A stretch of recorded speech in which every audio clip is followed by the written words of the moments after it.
कश्मीर में 8 बरस बाद नवंबर के पहले हफ्ते में गैर मुतवक्का बर्फबारी ने लोगों को चौंका दिया है। वादी के तूल और अर्ज में जबरदस्त बर्फबारी से आम जिंदगी दरहम बरहम होकर रह गई है।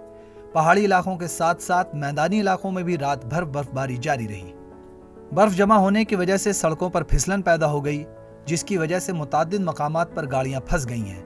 बर्फबारी शुरू होते ही बिजली की सप्लाई रुक गई है, जबकि कई इलाकों में पानी के नल भी सूख गए हैं। वादी के तमाम अजला में बिजली की लाइनों और खंभों को नुकसान पहुंचा है।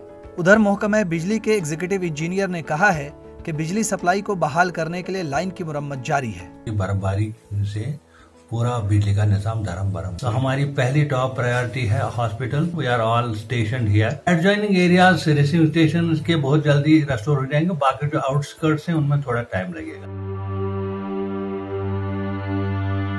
वहीं भारी बर्फबारी से मेवा बागात को भी नुकसान पहुंचा है।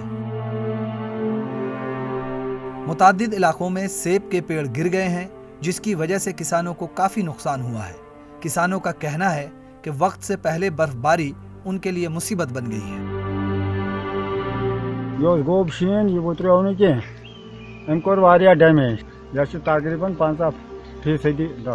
उधर पीडीपी के साबिक वजीर और एमएलए अब्दुल रहमान वीरी ने गवर्नर से मेवे की काश्त से वाबस्ता किसानों को मुआवजा देने की अपील की है। सबसे बड़ा जो ज्यादा नुकसान हुआ वो यहाँ मेवा सनत का नुकसान हुआ। गवर्नर इंतजामिया को चाहे कि वो आगामी दौर इसमें कुछ इकदाम उठा।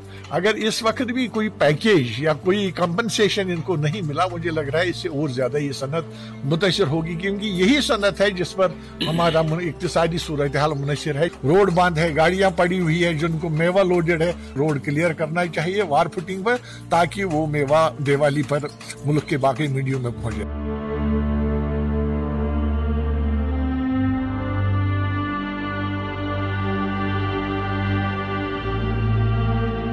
पुलिस और सिविल इंतजामिया की जानिब से अगरचे वादी के अंदरूनी सड़कों से बर्फ हटाने का काम फौरी तौर पर शुरू किया गया, ताहम देहातों में सड़कों से अभी तक बर्फ नहीं हटाई गई है, जिसकी वजह से कई देहातों का राब्ता जिला सदर मकामात से मुनक़ता हुआ है।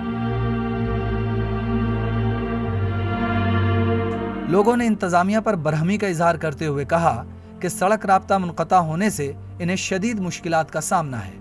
उन्होंने इंतजामिया से बिजली, पानी, राशन की दस्तयाबी और सड़कों पर आमद-ओ-रफ्त को बहाल करने की अपील की है।